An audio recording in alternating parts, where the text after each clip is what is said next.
I think so many girls and women are missed when it comes to a diagnosis because essentially neurodivergence can look very different in girls and women.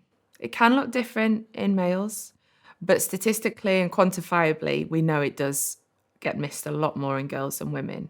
Starting at what we're looking for or what we're able to pick up on and identify is very different. And if you're not already looking for those signals and signs, whether it's in your own children, in your peers, or as a teacher, let alone when you get to the clinician or the GP, then you're not going to pick it up if it's not the signals and the characteristics that we're usually looking for. So if we're thinking very crudely in terms of autism, kids that line up toys or kids that know everything about dinosaurs and play with trains and don't have any friends and are isolated in the playground, if that's what you're looking for, or don't make eye contact, all those things that actually, in my now experience for quite a while working with neurodivergent people, often isn't the case, then you're not going to pick it up and these people are gradually going to go missed, whether it's through the education system, by their families, and then makes it even harder when you get to the GP or to the clinicians, because the person sat in front of them doesn't look like what we think or what we expect an autistic or a person with ADHD to look like. Gender stereotypes, the role of gender plays a huge role in people being missed in diagnosis, and masking that comes inevitably alongside neurodivergence. And masking particularly comes to girls and women who have lived for a long time or for quite a long time without a diagnosis and without being recognised and supported.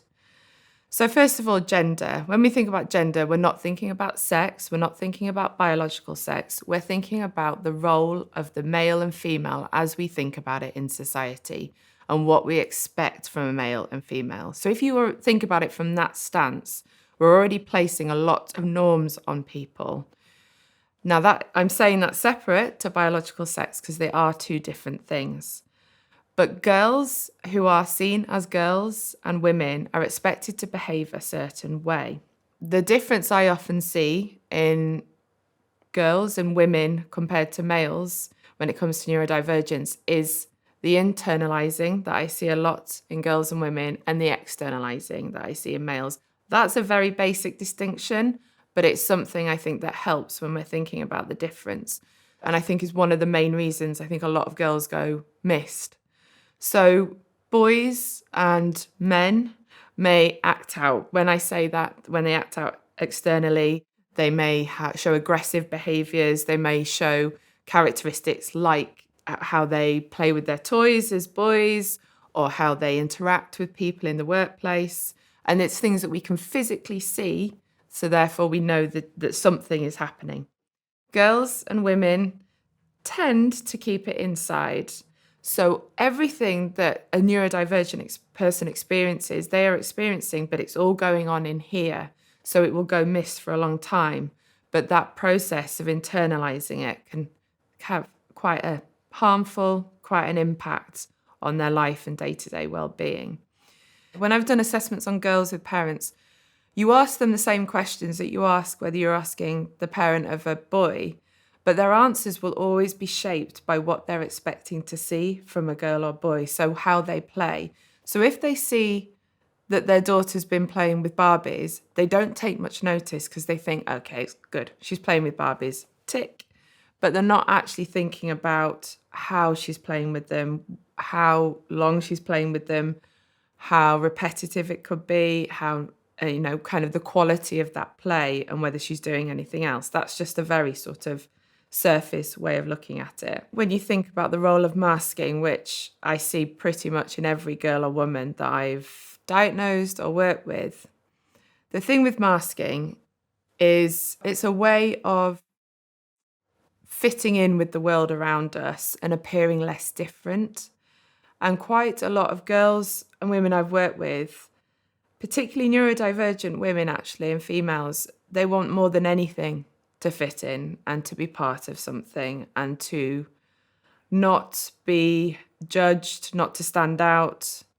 They want to be included. So therefore, that masking becomes a a huge core center of their being. But the very being of masking, which is the very idea of it, putting on a mask, being lots of different beings, chameleoning, camouflaging your way into society is exhausting. But also that to the outside world, it looks like you're absolutely fine. And that's one of the biggest issues I've found in diagnosis, is that when you sort of talk to the spouses or to family members, they're like, there's nothing wrong with them. They're absolutely fine. They came to a wedding last weekend. They were the life and soul of the party. But if you actually dig deeper, you ask, what happened after the party? What's the cost and the consequences of that masking? But that often goes hand in hand with later diagnosis. So getting a diagnosis is a huge, huge moment, whatever age you are. When I often have the honour of delivering the feedback and sharing that moment. And it's often a moment of grief and elation. So it's a moment of light and darkness, which is like life, really. It's the ups and downs. When I work with people post-diagnosis, the thing that people don't expect to have when they've had a later diagnosis is the anger that they have been missed for a long time, how different their lives might have been had they had this earlier. And that's a journey. And because I think a lot of people then expect when you're diagnosed, you're fine now, brilliant, crack on.